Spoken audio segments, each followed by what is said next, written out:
students. In this video, I am going to discuss the tips to score 100% marks in business study in class 12.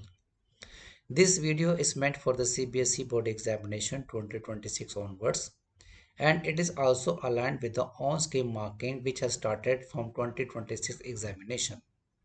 The video has been divided to three parts. Here we are discussing part 2, tips to present the paper. Use a picture. Whenever you are answering any question, you should complement with the help of diagram and the flowcharts. When you do so, your answer become impressive. Like here you can see the student has drawn a diagram before answering the question. Here you can see the student has drawn the flow chart before answering the controlling process. So when you draw the diagrams and the flow charts, the evaluator gets impressed and it gets and make an idea that you know the answer very well and you get the marks easily. And this way teacher is not required to read each and every line. Attempt all the questions. If you don't know the answer to any question, then leave it and don't write any irrelevant answer. But if you know anything about the answer, you should write the answer. Margin on both sides of the answer sheet. You should leave 1.5 inch margin on each side. Like here you can see.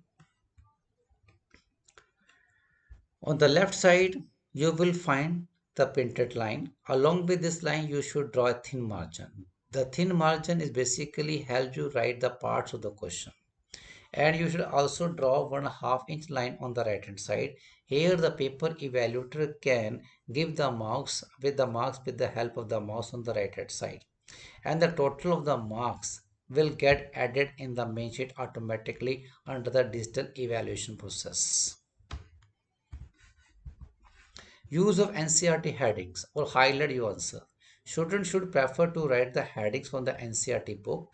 If they don't know the heading, they can also make their own heading, but the heading should be justified. Or you can also underline the keywords, the key lines.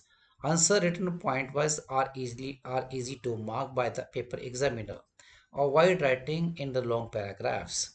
Explain the heading from the next line of the heading, and heading carries half mark throughout the paper. You can have a look at the visual. Here the student has given the meaning of the price, then the line has been quoted and the heading has been identified.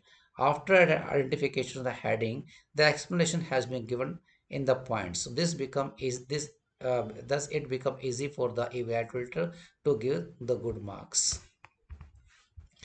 Space after each question. Leave one line after each one mark question. Like here you can see in the visual. And leave two lines after each any other question or start the question from the next page. So when you leave sufficient space after each answer, the marking become easy. Paper presentation. First of all, you should attempt all the question in the seal order. But if you are not feeling comfortable, then first 2 or 3 pages should be written with those questions for which you are quite confident. This way you leave very positive impression on the minds of the paper evaluator, and the paper evaluator may not read each and every line of your answer, and thus you get maximum marks. Attempt all the parts together. If any question has 2 or more parts, then all the parts should be attempted all together. If you don't know the answer to any part, then leave more than sufficient space and write the answer at the later stage. You should write the question number as printed on the question paper, so you should be very much cautious while writing the question number. Word limit and time management. You will have 20 questions of 1 mark. Each question of 1 mark should be attempted in about 1 to 2 minutes.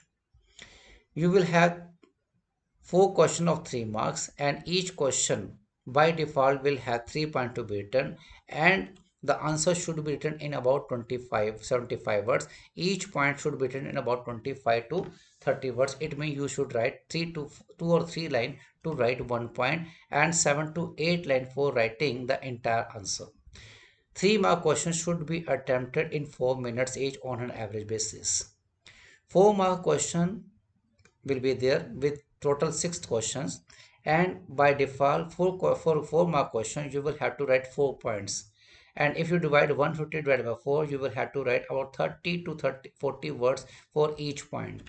This way you will be able to answer your question in about 15 lines, and this question should be attempted in 9 minutes each. For 6 mark question, by default, a 6 mark question will have to be written with 6 points, and each point should be written in about 35 to 40 words. So 6 points would be written in about 180 to 200 words. But sometime a 6 mark question may be required to write with the 4 points, and if you have to write 4 points, each point should be written in about 50 words. 50 words mean around 5 lines to each point, and 20 words for the entire answer. So the number of lines are based on the fact that you write on and about 10 words in a line. So this way, if you follow this guideline for the word limit and the time management, you should be able to complete your answer in about 150 to 160 minutes, and you should be able to save your 15-20 minutes. I hope you must have learned these tips and you must have gained your knowledge. Thank you for watching the video.